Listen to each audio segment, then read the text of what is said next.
करता परमात्मा पूर्ण ब्रह्म सर्व सृष्टि रचनहार कबीर परमेश्वर जी की असीम रजा से आप सभी पुण्यात्माएं परमात्मा की महिमा सुनने के लिए उपस्थित हुए।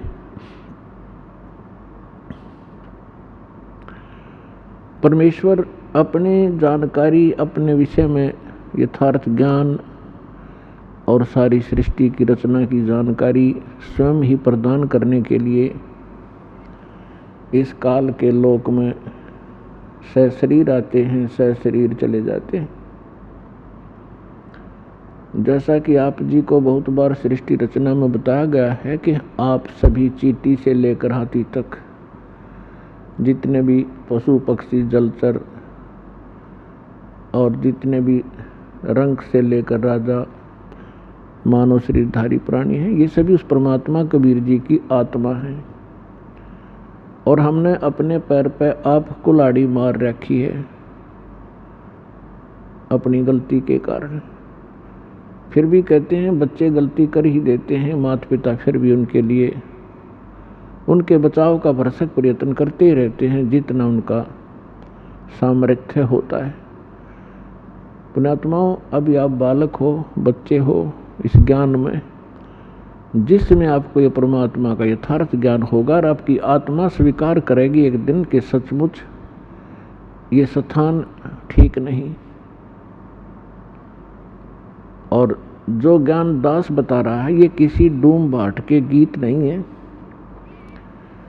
या किसी सांगी कवि के बनाए हुए एक फॉर्मेलिटी के 2 श्लोक नहीं है।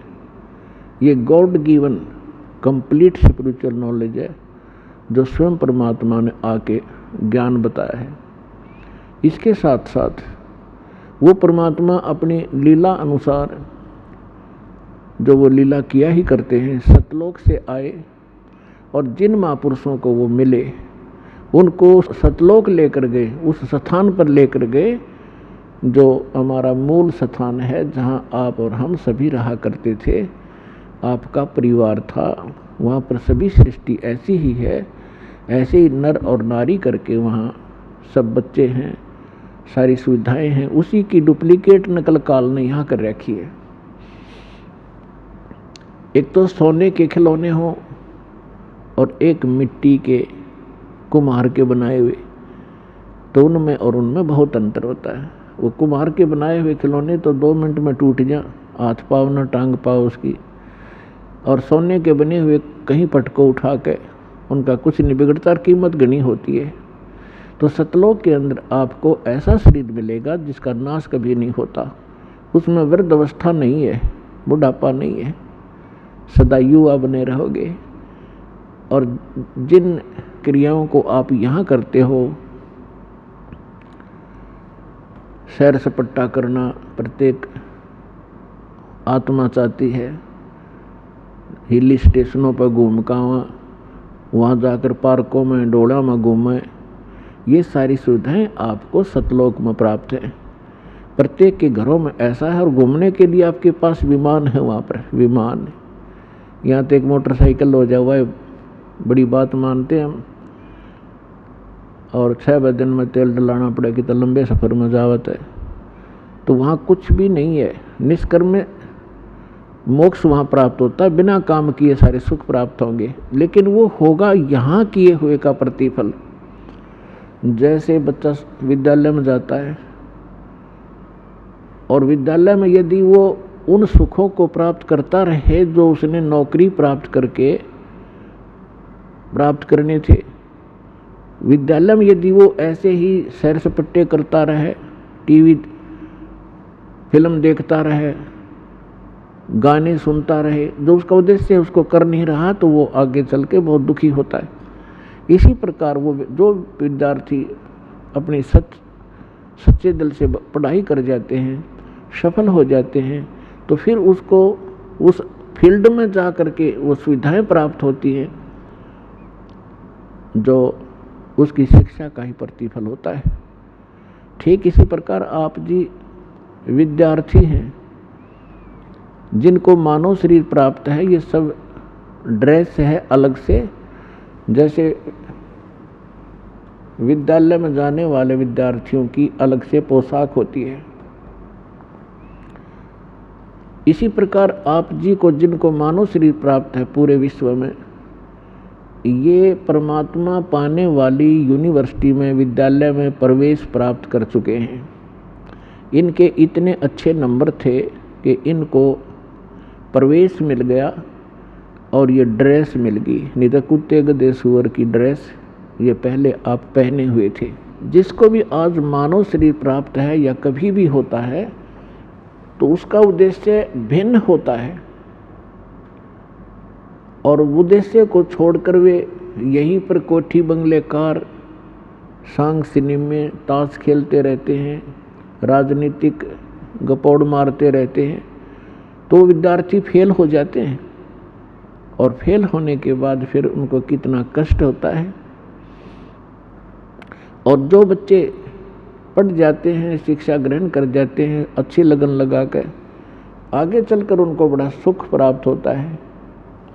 इसी प्रकार आप विद्यार्थी हैं, इस दास के बताए अनुसार ये सिलेबस आप करते रहोगे, अपना दैनिक कार्य भी करते रहो, परमात्मा में विशेष रुचि बनाओ। ज़्यादा समय परमात्मा की महिमा सुनने और सुनाने में, मंत्र के जाप करने में, सुबह शाम और दोपहर की जो नित्य नियम बताए हैं उनके करने में ज़्यादा समय लगाओ। और जो कार्य आप कभी नहीं कर सकते थे और ना ही आप सोच सकते थे कि हमें ये सुविधा प्राप्त हो सकती है इस जीवन में, फिर ये परमात्मा आपको यहाँ के भी सुख देगा। लेकिन इन सुखों से आप परिचित कर दिए जाओगे कि इस सुख को प्राप्त करके परमात्मा में रुचि कम मत करना, नहीं तो आप फिर यहीं रह जाओगे। इसका बहुत भयंकर परिणाम आपको भोगना पड़ेगा। तो पुण्यात्माओं, आप बालक हो, आपको पता नहीं आप किस गंदे लोक में रह रहे हो। ये स्थान ठीक नहीं है। यहाँ पर चाहे आज कोई कितना सुखी नजर आता है और संपन्न परिवार है, सब बच्चे भी अच्छे, कोई सर्विस कर रहा है या कोई अपना बिजनेस ठीक कर रहा है, बाल बच्चे हैं, सारी सुविधाएं उपलब्ध हैं, ये आपके पूर्व जन्म के जो शुभ संस्कार हैं वही प्राप्त हैं, और उनको आप आराम से खर्च रहे हो। आपका बैंक बैलेंस है। जब तक आप किसी भी व्यक्ति का बैंक बैलेंस है, यानी पूर्व का संचित धन उसके पास उपलब्ध है, और उसको वो किसी प्रकार खर्चो, खराब करो, कहीं प्रयोग करो, जब तक वो पूंजी रहेगी तो ऐसा लगेगा जैसे ये कुछ भी काम नहीं करता, फिर भी सारी मौज मार रहा है। लेकिन जिस दिन वह पूंजी समाप्त हो जाएगी, फिर भाई को टूक भी नहीं मिलेंगे खाने को, क्योंकि उसने आगे कोई कार्य कर नहीं रहा, पूर्व की पूंजी ही खर्च कर रहा है। तो जो सच साधना नहीं करते और जो साधना करते हैं, शास्त्र विधि त्याग कर मनमाना आचरण करते हैं, वो दोनों ही अपना जीवन नाश कर रहे हैं। और एक सबसे बड़ी भूल अज्ञानता के कारण हमारे ये लगी हुई है कि हम देखते हैं अमुक व्यक्ति ना कोई कभी परमात्मा को याद करता है और ना कोई ऐसा धर्म कर्म करता है, सारा दिन अपना मस्ती में रहता है, घूटी लगाता है, और फिर भी उसको सारे सुख प्राप्त हैं, परिवार भी ठीक है, बच्चे भी ठीक लाइन पर लगे हुए हैं, और सब संतान भी है, पोता पोती सब कुछ है। और एक भक्त है, वो सब भक्ति भी कर रहा है, दान धर्म भी करता है, सत्संग में भी आता है, और उसको फिर भी कोई ना कोई ठूठा होती रहती है, कोई ना कोई कष्ट घेर ही लेता है। अब बगैर ज्ञान के, बिना ज्ञान के प्राणी यहाँ मार खा जाता है। वो ये सोच बैठता है क्या फायदा इस भक्ति का, ये व्यक्ति सामने वाला कभी राम नाम लेता नहीं, कोई धर्म नाम की चीज ये जानता नहीं, इसको सारी सुख प्राप्त है और हम सब कुछ कर रहे हैं, फिर भी कोई ना कोई दुख आ ही रहा है। तो पुण्यात्माओं, इस ज्ञान को आधार बनाकर जीना जो भगवान ने बताया है, उस प्राणी जो सुखी है कभी भगवान याद करता नहीं, ना कोई धर्म करता है, शराब भी पीता है और भी सारी बकवाद करता है, और फिर भी आपको सुखी नजर आता है। उसकी पूर्व जन्म की बैटरी चार्ज है और वो घनी चार्ज कर रहा है, पिछले जन्मों में घने पुण्य दान किए हुए हैं। तो परमात्मा किसी का कुछ रखता नहीं है, जिसने जैसा किया है उसका फल पूरा ही देता है। अब जैसे इन्वर्टर की बैटरी चार्ज कर रखी है, आगे चार्जर हटा दिया या चार्जर लगा रखा है तब बिना लाइट के प्लग में बगैर विद्युत के कनेक्शन नहीं जिसमें ला रखा हो, तो वो है जो शास्त्र विदिता क्रमण माना आचरण करते हैं, वो अपना चार्जर उनमें ला रहे हैं जिनमें लाइट नहीं है, बिजली नहीं है, नकली पंथों और संतों के पास गलत साधनाएं करते हैं। और जो बिल्कुल नहीं लगा रही चार्जर, साधना करते ही नहीं, वो फिर भी सुखी हैं, तो वो बैटरी चार्ज है उनकी। और जो नकली स्थान पर प्लग जिसमें बिजली है नहीं उसमें प्लग लगाए बैठे हैं और वो भी सुखी महसूस करते हैं अपने आप को, क्योंकि उनकी भी बैटरी अभी चार्ज है, लेकिन वो चार्जर ठीक नहीं है। और जो नहीं लगा रहे वो भी ठीक नहीं है। जब तक उनके पूर्व जन्म के पुण्य चलेंगे तब तक तो वो सुखी नजर आएंगे, और जब शुरू होगा पाप का दौर, कैर पे कैर टूटेंगे उनके समझ में नहीं आओगी अब बन क्यों कर गई, हमारे साथ क्या बन गई। तो भक्तों को इस बात को ध्यान रखना चाहिए कि परमात्मा, यदि आपको कोई कष्ट भक्ति करते करते भी हो रहा है, एक आध अनजान भक्त कहता है जी मैंने पाठ भी करा दिया, ज्योत भी बोल दी, सारा भक्ति भी कर रहा हूँ, 1 साल हो गया है और फिर भी मुझे ऐसा हो गया, मेरी भैंस मर गई, कोई लाभ नज़र आ नहीं रहा। अरे भले आदमी, यह भी कोई बात कही आपने, तो बिना समझ का आदमी ये बात कर सकता है व्यक्ति। जैसे सर्दी के मौसम में आपको सलाह दी गई अपने माता पिता के द्वारा, बेटा स्वेटर पहन लो, जराब पहन लो, जूते पहन लो, और सर्दी ज़्यादा है।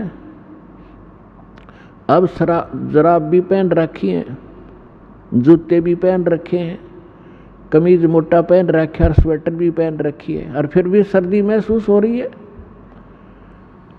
तो क्या वो बच्चा ये कहेगा कि मैंने सारा कुछ पहन रखा है फिर भी सर्दी लग रही है, इन्होंने क्या बचाव किया मेरा। अपने आत्माओं, कई भक्त अनजान कहते हैं मुझे कोई लाभ नहीं हुआ, मैं तो भक्ति ही छोड़ दूंगा।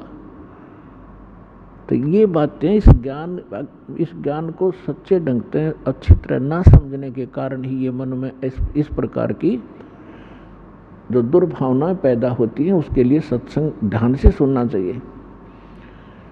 अब जिस व्यक्ति ने सर्दी के सारे कपड़े पहन रखे हैं और फिर भी सर्दी महसूस हो रही है, तो वह सर्दी घनी है। और वो यूं कहे क्या फायदा है इन कपड़े के पहनने का, जर्सी पहन रहा, स्वेटर पहन रहा। तो उसका समाधान ये है कि यदि ये ना पहन रखे होते तो नमूनिया होकर मर जाता है। तो पहले इन्होंने अपने सत्र का बचाव कर रखा है आपके, लेकिन सर्दी घनी है या लगती रहेगी, हानि नहीं कर सकेगी आपको अब। और ये ना पहन रहा होता तो नमूनिया होकर मर जाता। तो पुण्यात्माओं, जो भक्ति आप कर रहे हो, साधना कर रहे हो, पुण्य करते हो, दान करते हो, ये आपको स्वेटर, जर्सी और जुराब पर आई जा रही है, और फिर भी कोई हानि हो रही है तो होने दो वो, क्योंकि आपके पाप कर्मों की सर्दी घनी है, लेकिन वो हानि नहीं कर सकती। थोड़ी बहुत आपको आभास अवश्य होगा, जैसे हाथ ठंडे हो गए, कान्ना का ठंडी ठंडी हवा लग रही है, लेकिन हानि नहीं कर सकता आपको, क्योंकि आपने बहुत बचाव के कपड़े डाल रखे। इस बात को ध्यान रखना। और दूसरी बात ये है कि कबीर परमेश्वर जी कहते हैं हमारा दिल डांटने के लिए, दिल डांटने का मतलब इस मार्ग पर स्थिर रखने के लिए और यथार्थ ज्ञान बताते हैं। कबीर सुख के माथे पत्थर पड़ो, जो नाम हृदय से जावे, बलिहारी उस दुख के जो पल पल नाम रटावे।